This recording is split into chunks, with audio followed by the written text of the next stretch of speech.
Happy December, everyone. I can't believe that it's already almost the end of the year, but as the weather outside is getting quite chilly, I wanted to stay bundled up inside and be warm, and give myself a little challenge in attempting to watercolor in the non-traditional sense since I'll be doing it digitally, in Clip Studio Paint. Now, I've never really done watercoloring before or anything remotely of that nature, so I'm expecting this to be a little bit of a challenge. But yeah, I just did what I normally do. I opened up Clip Studio Paint and I recorded the process, and I hope you enjoy. Now, I did read a few things online to help me get started, and the very first thing that I was told to do was to create a canvas in sort of an off-white color to give it that sense of realism, I'm assuming. The next thing I had to do was to go into the materials section and select a texture for our canvas. In this case, I chose a watercolor texture because it kinda just made the most sense. But obviously we can't work with whatever this is, so I went into the layer properties and clicked on the overlay texture and set that to 15. And now we're cooking. Looking at a blank canvas is kinda daunting if you don't know what you want to do. I did think maybe I could do a simple nature sequence, or maybe do some movies or shows that I watched this year.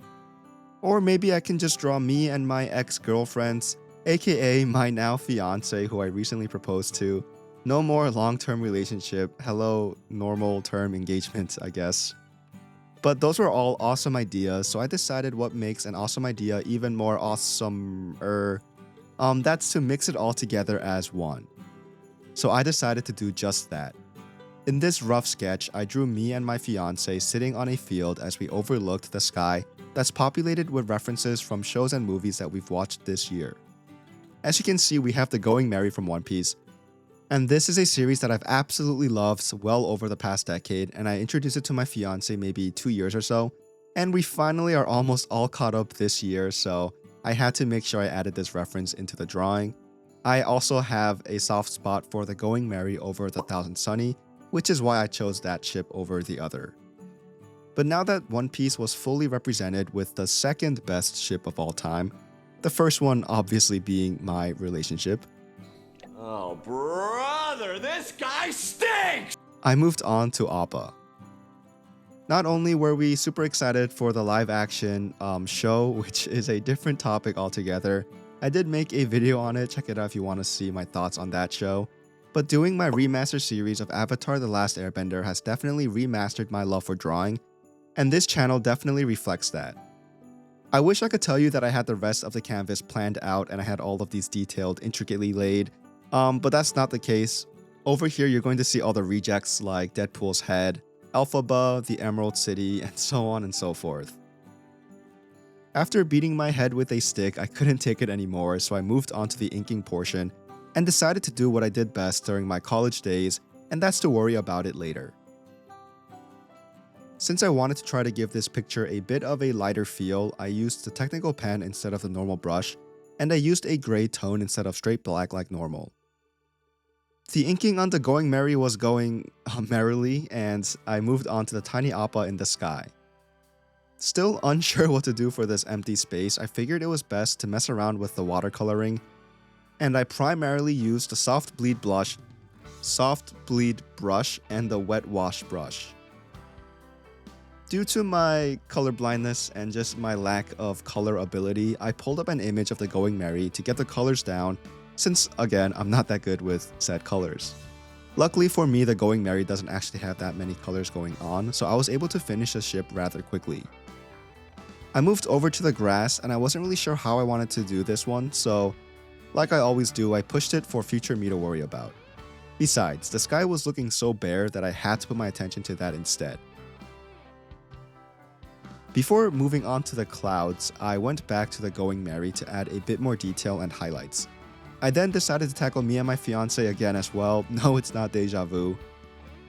I also never realized how much my attention jumps around while drawing, but I ping-ponged back to the Going Merry to add some more shadows before finally attempting to work on the clouds to break up from that singular shade of blue.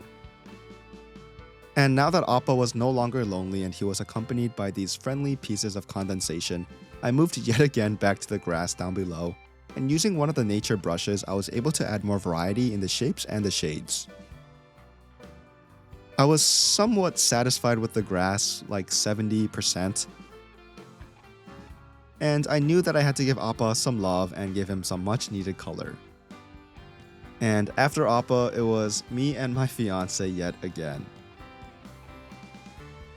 At this point, I was delaying the inevitable of filling out the empty space, so I just went back to the grass, just did more, strokes, but I decided it was time to actually tackle this section.